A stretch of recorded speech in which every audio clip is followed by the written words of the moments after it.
Welcome. You are now tuned in to the Real Estate Investing Women podcast. Laura and myself, Liz, are a mother-daughter duo that has a combination of lifetime experience.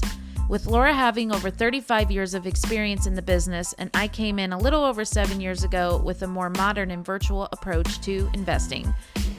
Combined, we create a winning formula. We are dedicated to empowering women as they start or scale their own real estate investing journey. We offer a supportive community of like-minded women, up-to-date training and strategies, and showing you how to build a real estate investing business of your dreams around your lifestyle. We are going to share with you the real deal and real-life experiences as it comes to real estate investing. Listen in, and today we will address a specific topic and answer your burning real estate questions. Be sure to email in your questions to be featured at questions@realestateinvestingwomen.com. Let's get started. Hey everyone, this is Liz with Real Estate Investing Women. I'm so excited to be here today. I have a wonderful guest speaker who I have been blessed to be introduced to a few weeks ago, named Tanya. Tanya, let's just jump right in and let's talk a little bit about who you are, what you do, where you're located, all of that. Well, thank you for having me. It is a blessing knowing you. I was like, we're just easy, right? So it's when you Right. meet with people, it's almost like fresh oxygen, I like to say. Mhm. Hello, everybody. Thank you for tuning in today. My name is Tanya Oliver, and I'm a life coach to seven-figure entrepreneurs wanting to embody greatness in their business, life, and relationships. I've been doing this for about 20 years. That's what I do. A lot of my pursuit for my own greatness led me into just becoming borderline obsessed, but I like to call it very passionate Yes. about the human being. So I was like, okay, I was like, I have to figure out this whole human being thing and how to operate at peak performance no matter what happens, because there's a lot of crazy shiznit that happens and it's like a sport. So I was like, I gotta know how to be like the pro athlete of my career and just as a human being. So I realized like, okay, if I want to be extraordinary and be the best of the best at what I do and really master and own my lane, that means I have to figure out how to be an extraordinary human being because I'm a human being before I'm anything else. And so that's really became that relentlessness of the pursuit of just everything that I do in business, life, and in any area of relationships. Definitely. And so, who do you work with? Like, who's your typical audience, and what do you share with them? Yeah. Typical ideal client that I love working with are high achieving entrepreneurs. It's a different personality, it's a different hybrid of a human being. There's an extremist personality, it's more of a personality trait. And I Hmm. kind of think of it as it's like, I don't know about you, but when I grew up, I played sports. I played 9 years of travel ice hockey, and I was like, I feel like I've got like all this like power, and I know I'm meant for something amazing in life, and I know I'm meant to do something great, but like I don't know how to control it, and I was like more of a liability to myself and the people because I didn't know how to manage my emotions. I was taught to like shut them down and shut them up and not be like a baby or don't Hmm. express your emotions and just like close your heart off. And so I was like, oh, like how do I like hone in like, the Xavier of the X-Men where they're like first destructive and then they become like these superheroes. And I was like, okay, so that's where the journey of learning self-mastery, emotional intelligence, and just different tools and strategies of removing any obstacles that would block my blessings for greatness. And so I've noticed that a lot of high achieving entrepreneurs and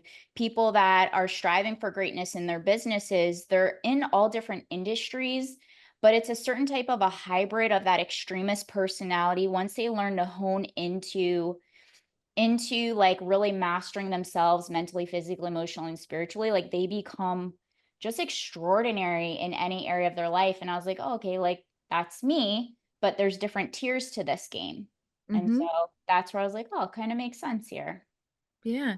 No, I agree with that. I mean, especially like where we met at the summit, it was very high achieving, very strong personalities. So there was a few times I was like, whew, and but it's true. But those are the people that are the ultra entrepreneurs. Those are the type of personalities you work with quite a bit. So when you're working with them, what are you currently like working on with them? What are you doing with these people, and how are you helping them kind of hone into who they are and their success and leveling up even more?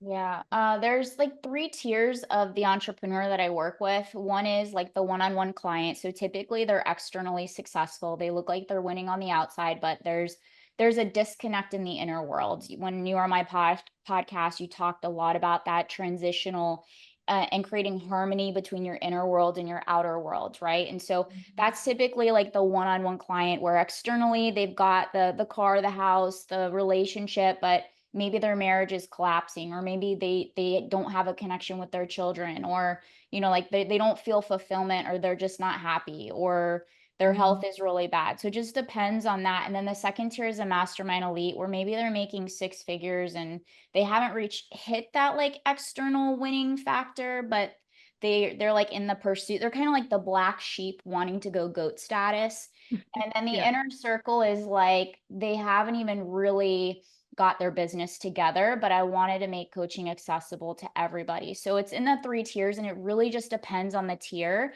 because they're in a different season in their business life, and overall, like with where they're going. But I would say, as far as like getting back to your question, which was about like what are their current struggles you had asked, or Mhm. Yeah, kind of what you're working on with like your current clients. What do yeah. you see as a common thing, a common denominator that's, you know, inhibiting them from reaching their ultimate goals? Mhm. Um, there's so many. I broke it into like four pillars because we always start with setting intrinsic goals and creating that like internal GPS to Hmm. make sure that we reverse engineer every single thing moving forward of the people, places, and things that they're putting their energy and their time into. Hmm. So the first thing is like, say, for example, like, okay, you want to achieve X amount of money in the business, or you want to build a a huge network of like events like you guys are doing, right? For like women to bring people together. Well, okay, you do it, and then like how do you expect to feel in your inner world? And maybe it's like fulfillment. Okay, so from here on out, every single thing that you're doing needs to be in alignment with that word fulfillment. So like what does that mean? How does that feel? How do you create those experiences and expand them? And then from there, we just make sure that their habits, which is a word called cognitive consonance. A lot of people are familiar with this new term going around called cognitive dissonance, which is like you have your dream, your goal, your vision, and which is also the first step is like establishing clarity, right? Like, what do I want, and getting clear on that. But it's making sure that your habits, your thoughts, and your behaviors are in alignment with what your goals, your dreams, and your visions are. And that dissonance is the distance between. And so you have to create a new identity and a new character. And so it becomes like this journey of but the first place that I start with everybody to answer your question, because there's a lot of Oh components, yeah. is setting that intrinsic GPS of like, I achieve all the things, I have everything.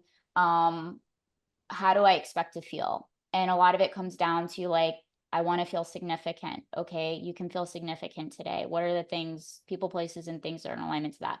And then just to make sure that you're creating like that bridge with what those intrinsic goals are. Yeah. I see. And so that's like the first place to start. But then we could go into like all this like Oh coaching yeah. stuff, but yeah, I would say that'd be like Well, the first place to start, and then everything else. Well, it's very like, that makes sense though, because you have to know where you're going before you can get going, right? Like you have to know what's your ultimate goal for this, what's your ultimate feeling, all of that in order for you to start feeling and showing up as that person.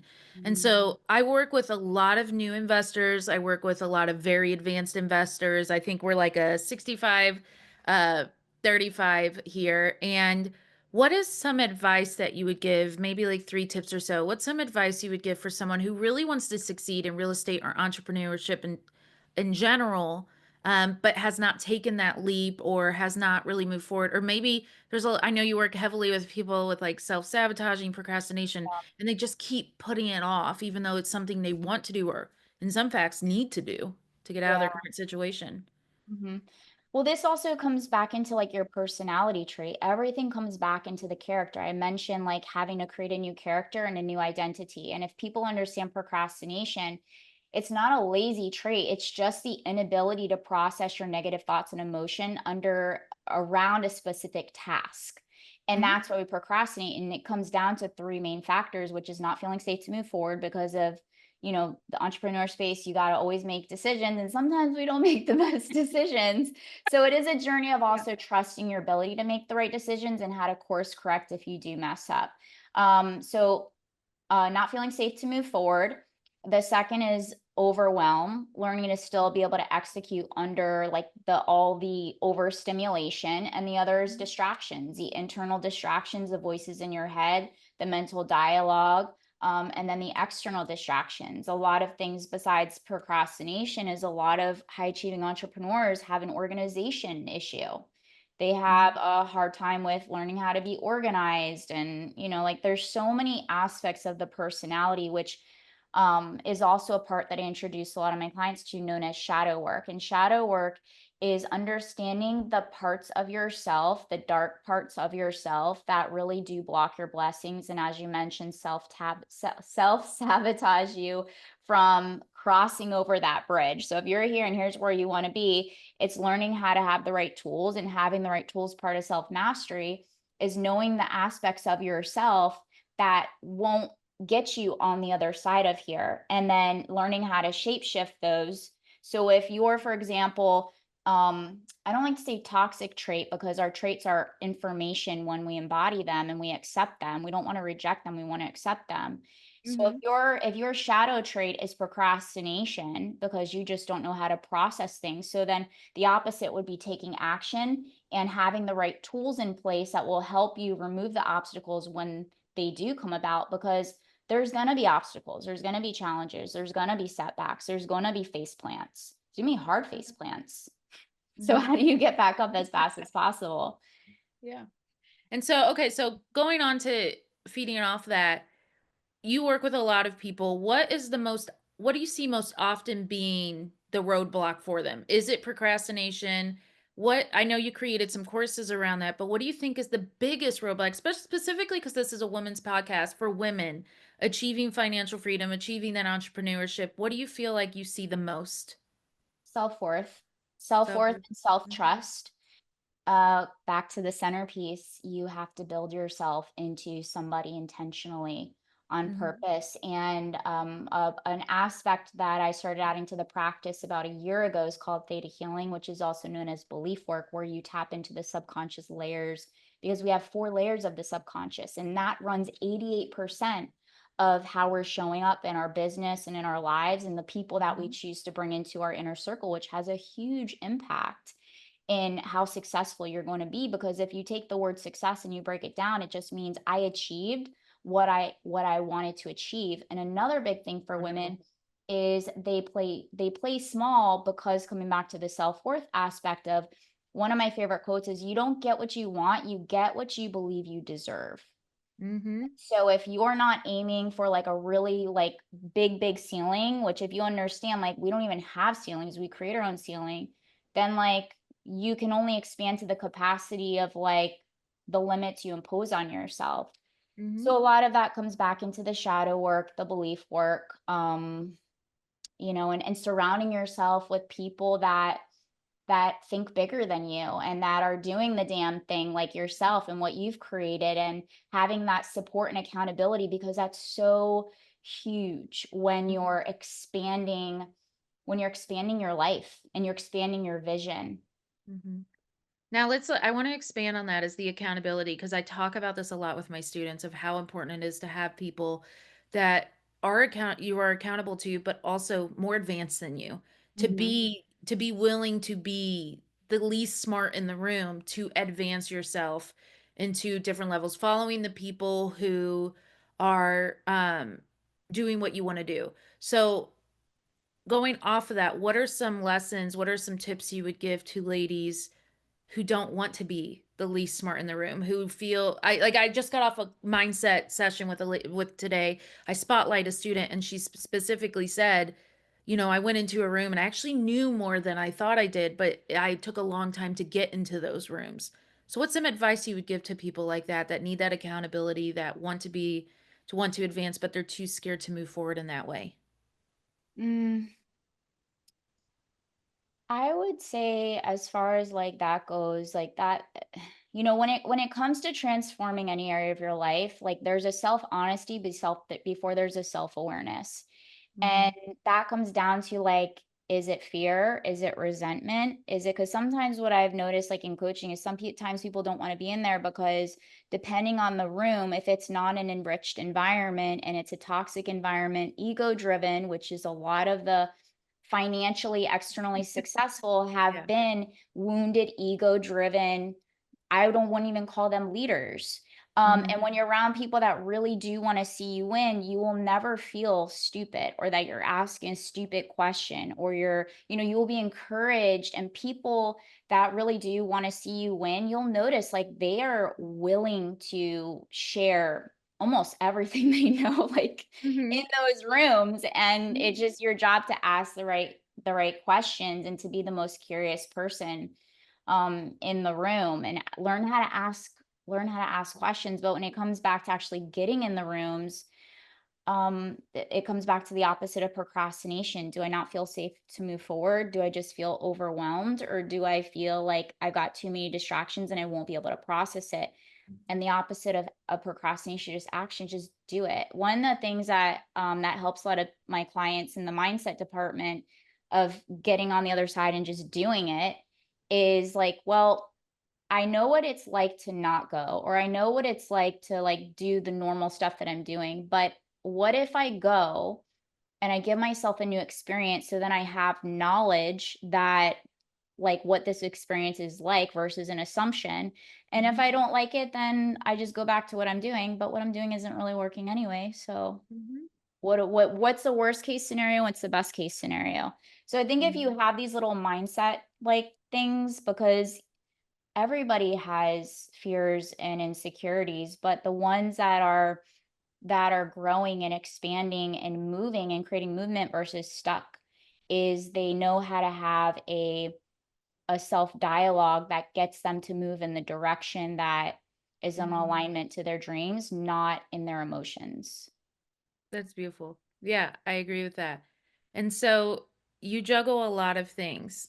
I know this as just like from research and talking to you and other things. How do you achieve? Because with women specifically, they struggle with this work-life balance. They're pulled in a million different directions. I know from my own women. And you have high-profile careers, you work with high-profile people. So how do you balance all of this? And what is the advice you would give to women who are trying to balance this without feeling the guilt and shame of trying to handle it all? Because a lot of them feel like they can't have it all. And I'm like, you can have it all. But what advice would you give to those women who struggle?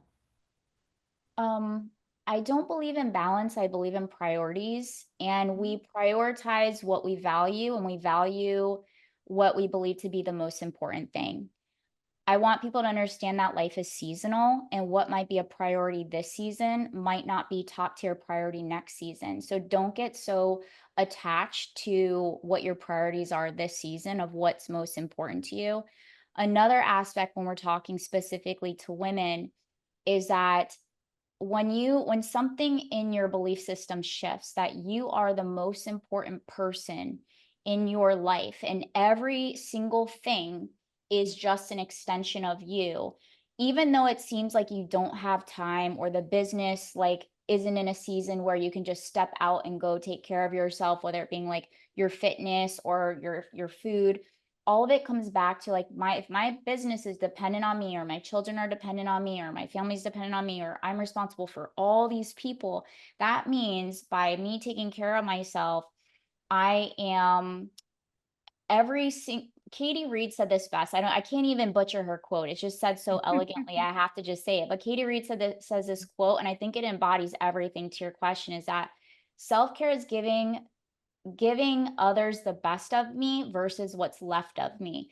And so whether you're going into a project or you're writing a book or you're scaling your business or you're just had a newborn or you just got married or you just lost somebody, because that Mhm. happens too. We have highs and lows. You'll never regret prioritizing yourself.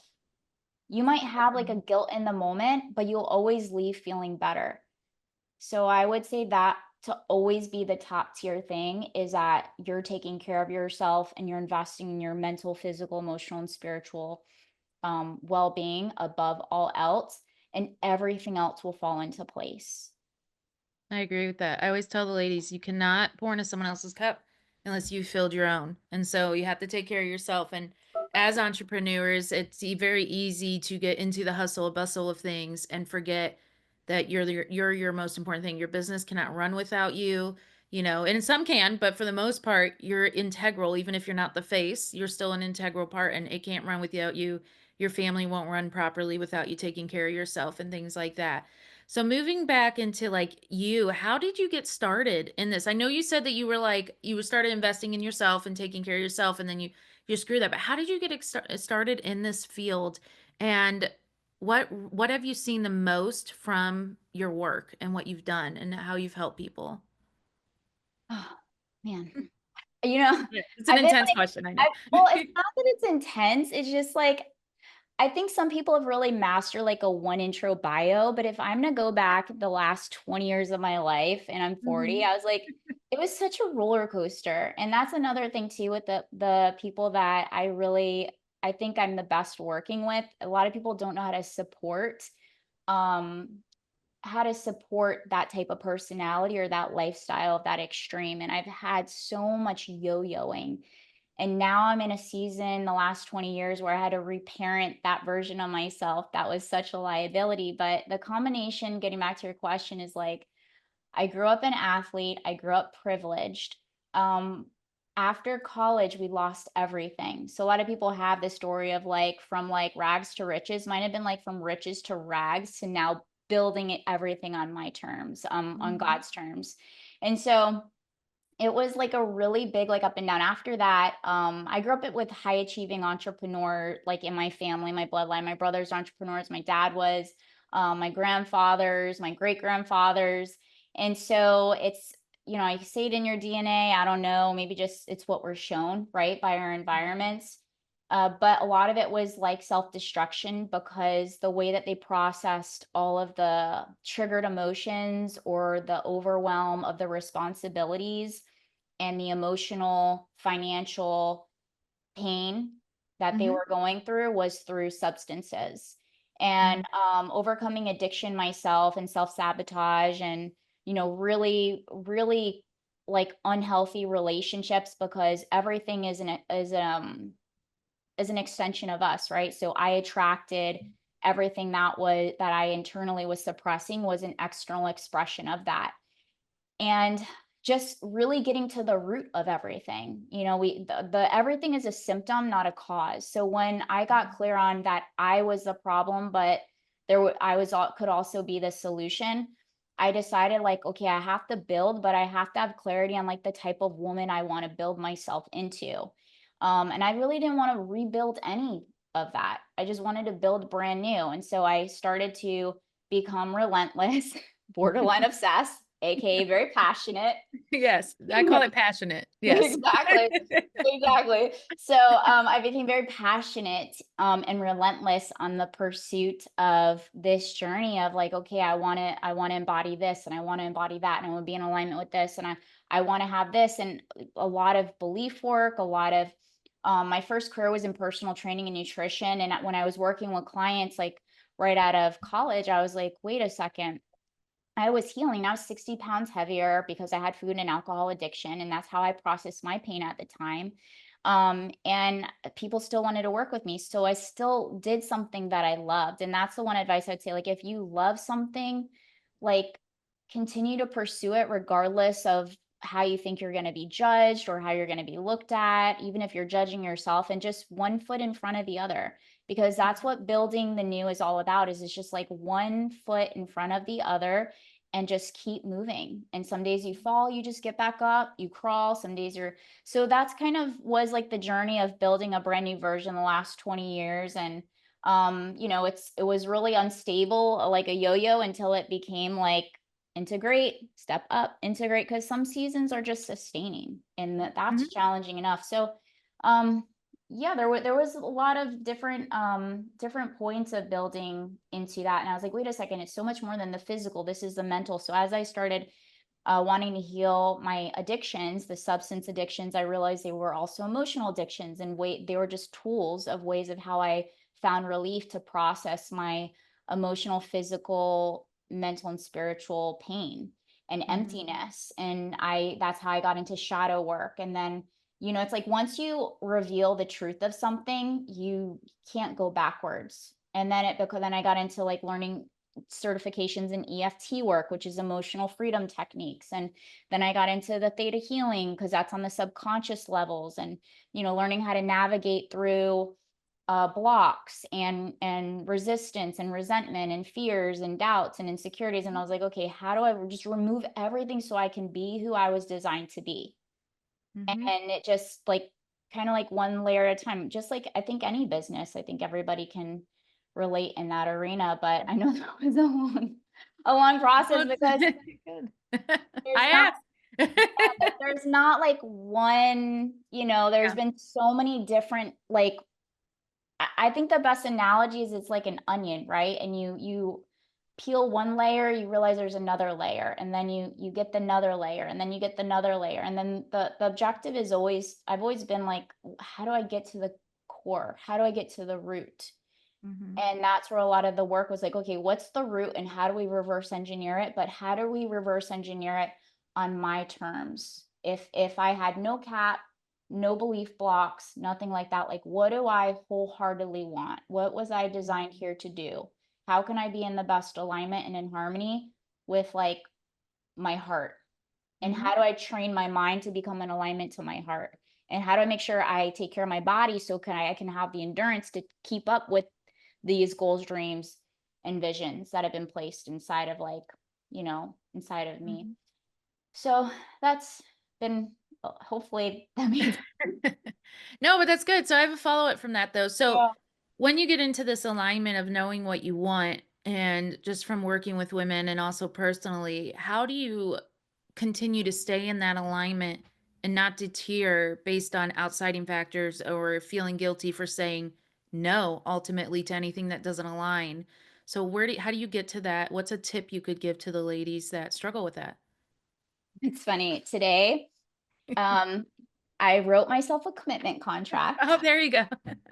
Good Uh, we, timing. we need to well, this was my new one because I was getting distracted. We do get distracted because when you are setting out for a new journey of goal achievement, whatever your goal is, because the goal is just what do I want, right? And then there's this bridge to get there. And there's a lot of distractions, and there's a lot of, I mean, we're overstimulated like with social media, and there's so many things going on. And I mean, even if you're just going on to post, like things pop up and then, oh, I was like, how did I get here? Right.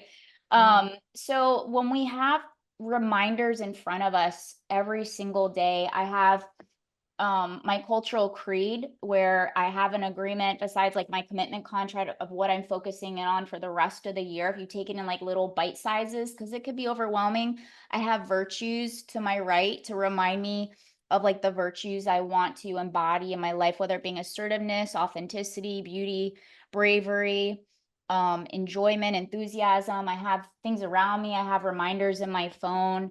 And so I have people, I have coaches. When coaches are so critical, no matter how far you get in life, there's always another level, and we don't know it all. Like you might be good at what you do in your lane, but I've learned so much stepping out of my lane from going to different industries, going to different events and conferences, and learning everybody else's like terminology and what they do, and just being really curious about stuff. So having coaches keep you focused, and I would say find somebody that will help you or that you believe will help you. Set a timeline to commit for a minimum of 6 months. That's the minimum, to a year, because it takes about a year. It takes about 3 months to find your flow in something, to kind of adjust to Mhm. even like maybe figure out even what you want. If you have a great coach, can help you figure it out pretty fast. And then about 3 months to build a foundation. And then that's after that 3 months, that's when you really can get started. And then there's so many things that happen within a year of different things thrown at you in the different seasons. And then it's about like a year to really create a new normal. So I would say like those few things of like helping you just stay focused, figure out what's going to keep you focused once you get clear, whether it being reminders, coaches, Mhm. accountability groups, inner circles, masterminds. Perfect. All right. And so for people that are, trying to scale, not just get in, but try to scale, what are some strategies you would give them to that you believe are game changers for women listening to this podcast that want to scale to stick to it? Outside of like a commitment, what are some things that you would give working with the higher achievers? What did they have to do to scale that business? They're going to have to scale themselves. They're going to Hmm. have to invest in themselves because you can only kind of like love. You can only love to the capacity of how well you're loving yourself. Same Hmm. thing. You can only scale your business to the capacity of how well you're scaling yourself. Entrepreneurs completely are very much in our heads. Hmm. And when your mind is starting to fog out, or you're burning out, or you don't have the tools to help you process your negative thoughts and emotions, and they overconsume you, or you're so caught up in your own hurricane in your head that you can't see, think, or make decisions clearly. The other big thing that we rely on, especially as high achieving entrepreneurs, and you're at a higher level, is making decisions really fast. The Hmm. reason people don't make decisions is because they don't have clarity. And so when you start to really learn how to take care of yourself mentally, physically, emotionally, and then have that connection spiritually, the reason why I keep saying spiritually is because when you're connected through your meditation practice, or you just sit and take that healthy time out, you get Hmm. to prophesize and see things like way far beyond them happening. One of the things is like when you are an entrepreneur, you are creating a path that isn't seen. Big part of entrepreneurships are people that can tap into their ability to have a vision. The vision in the science term is also known as a pineal gland. So that can be strengthened. It can be strengthened like any other muscle through putting in your daily repetition. So it's establishing what are my DMOs, my daily methods of operation, and how do I hit those targets every single day. But getting back to your question, you're not going to be able to scale to the capacity that you're wanting if you're waiting for a big break to happen for you to start taking care of yourself and investing in your personal growth and development. Very true. Very true. And that's actually very honest. I tell ladies all the time, it's never the right time to start. It's never like just this magical that opens up and you're able to start. You just have to get going and you have to create that time and prioritize that. And so Haven't throughout you, all of let me yeah. ask you this though. Yeah. Haven't you noticed though, when you take, like, if you just know, like, I don't know, I can't see the whole thing, but I just took the next step that I knew was right. Hmm. Didn't you have like more clarity on a like more doors open once you took that initial, like, okay, I'm taking action on this thing? I always say, once you decide, the opportunities will present themselves, but you just have to decide that this is the time you're going to do this, or whatever the next thing is. And once that decision is made, it will happen. It will clear up. You just take the next step that you feel called to do. Yes, all the time. I see doors open all the time once I make a decision on something. Like when I made a decision to move here and everything opened up to make that happen for me, where up until that moment, I was kind of going back and forth. So I Mhm. agree with that. And or even in business, anytime I've decided to work with somebody or things like that, and it felt ultimately right, more opportunities came from that, like coming to the event and meeting you, Mhm. right? And meeting great people that I didn't even make that decision till the morning of that I was going to be at that event. And but I did, and it became this thing of huge opportunities just from a single event. Yeah, I made, what's so funny is I actually made the decision the night before as well that I was going to the event too. Yeah, I was like there, I knew it was coming, and then I was like Yeah. 6:30 in the morning. I'm like, we're going. Yeah. Awesome. Okay. Yeah. Okay. So I love that. I really like what you're talking about. So, how can people find out more about you? What's your website, contact information? I know you have a really great podcast. I've listened to a few episodes. So, how can people find you?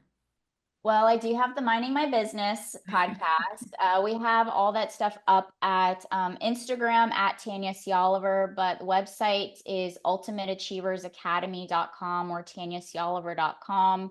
I'm very active on the Instagram, so it's always like the place to go. But if it ever gets disconnected, you could go to tanyacoliver.com or ultimateachievers.com.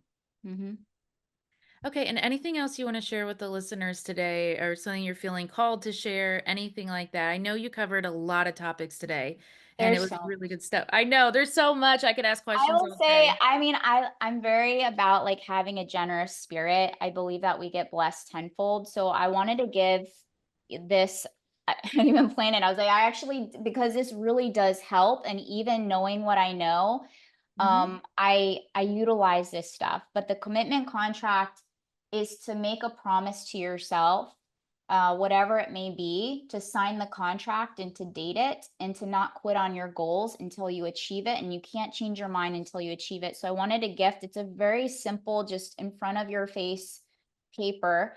So I wanted to gift everybody that's totally free, as well as it comes with like a 90-day accountability calendar to hold yourself accountable to higher standards. And that can get at tanyacoliver.com/calendar, and it's completely free. So it's been a game changer for me. I use it over and over again. I've been using it for probably the last 10 years since it's been built out with new goals and new commitments. And yeah, so that's for you guys. Well, thank you. Thank you. Well, everyone, thank you for being on today. I hope this was helpful. I will put all of your contact information as well into the description so people can find you. And thank you again, Tanya, for being on today. I really appreciate it. It was really good information. Thank you for having me. And thank you guys for listening. Bye, everyone.